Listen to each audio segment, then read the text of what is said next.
Assalamualaikum warahmatullahi wabarakatuh. Selamat pagi anak-anak. Apa kabarnya hari ini? Semoga dalam keadaan sehat selalu.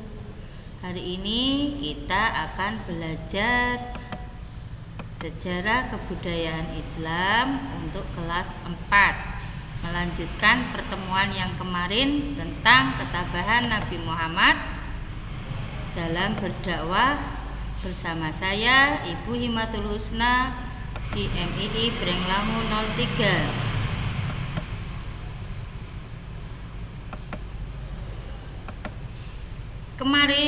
Pertemuan kemarin kita sudah bahas tentang dakwah Nabi Muhammad.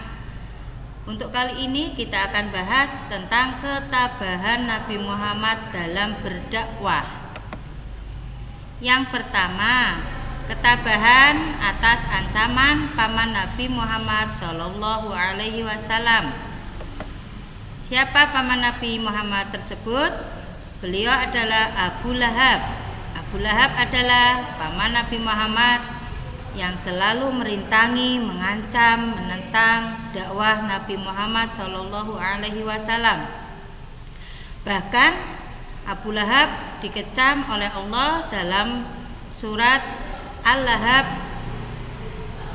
dalam Al-Quran. Yang kedua, ketabahan atas ancaman para penguasa Mekah. Para penguasa Mekah memutuskan bahwa untuk merintangi dakwah Nabi Muhammad adalah dengan cara menyebarkan kebohongan Rasulullah Shallallahu Alaihi Wasallam agar orang jangan sampai mengikuti dakwah Nabi dan menjauhkan diri dari Nabi Muhammad Shallallahu Alaihi Wasallam. Yang ketiga, ketabahan atas siksaan kaum kafir Quraisy. Berbagai cara sudah dilakukan kaum kafir Quraisy untuk menghalangi dakwah Nabi Muhammad Shallallahu Alaihi Wasallam. Di antaranya, ketika Nabi Muhammad Shallallahu Alaihi Wasallam melaksanakan sholat di masjid, beliau dilempari dengan kotoran binatang yang busuk baunya. Yang keempat, ketabahan atas pemboikotan yang dilakukan oleh Bani Hashim. Pemboikotan itu apa, Nak? Pemboikotan adalah pengasingan, pengucilan. Kaum kafir Quraisy melakukan pemboikotan terhadap Bani Hashim karena menganggap bahwa Bani Hashim selama ini membela dan melindungi Nabi Muhammad Shallallahu Alaihi Wasallam.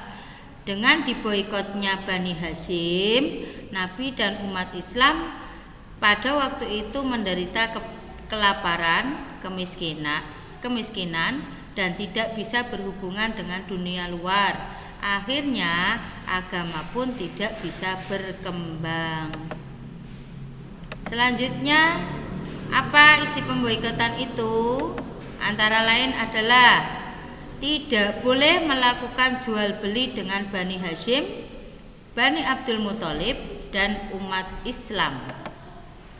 Yang kedua, dilarang mengadakan perdamaian dengan keluarga Bani Hashim, Bani Abdul Muthalib dan umat Islam kecuali jika Muhammad menyerahkan diri.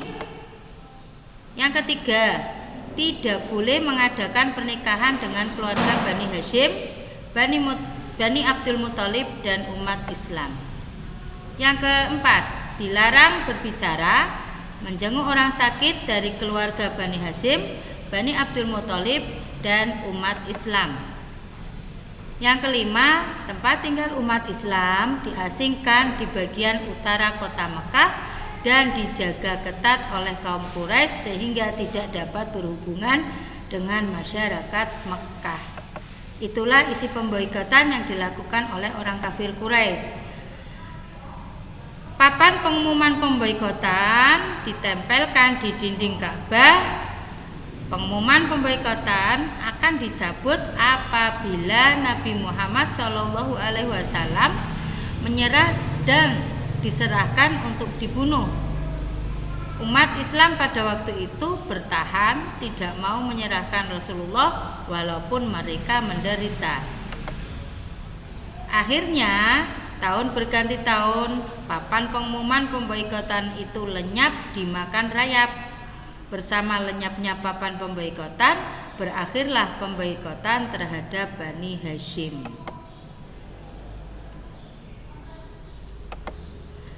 Yang kelima, ketabahan para sahabat dalam berdakwah. Siapa saja para sahabat Nabi?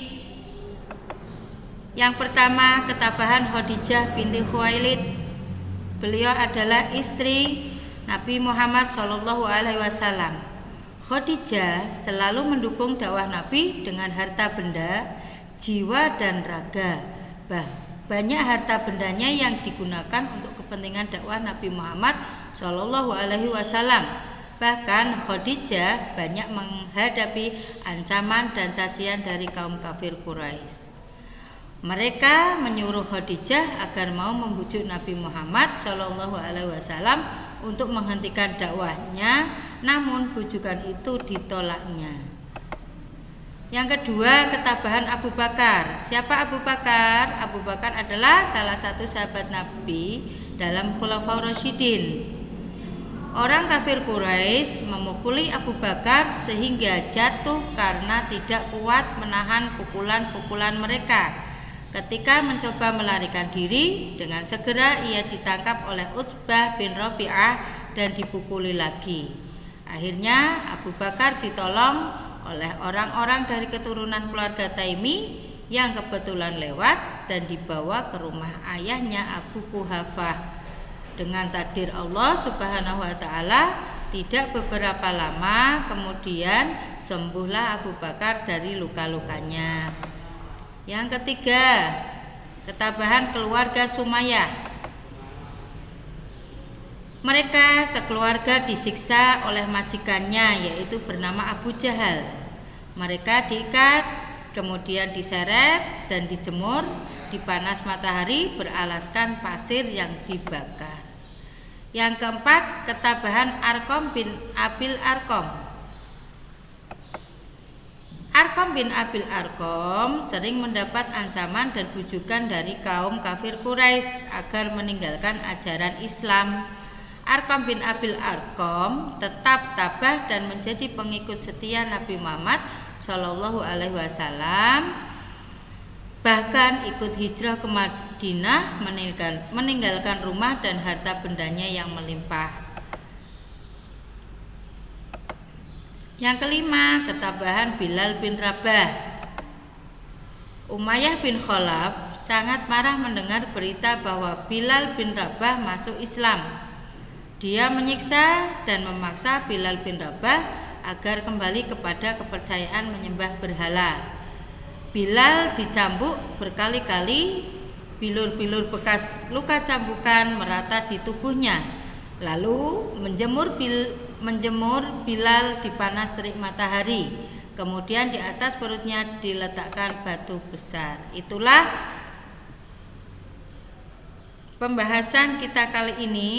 Seperti biasa, tugas kali ini tulis kembali materi ketabahan Nabi Muhammad dalam berdakwah di buku catatan SKI anak-anak. Kemudian tugas difoto dan dikirim ke nomor WA saya. Selamat, sekian dan terima kasih. Selamat belajar, tetap semangat, jaga kesehatan selalu. Assalamualaikum warahmatullahi wabarakatuh.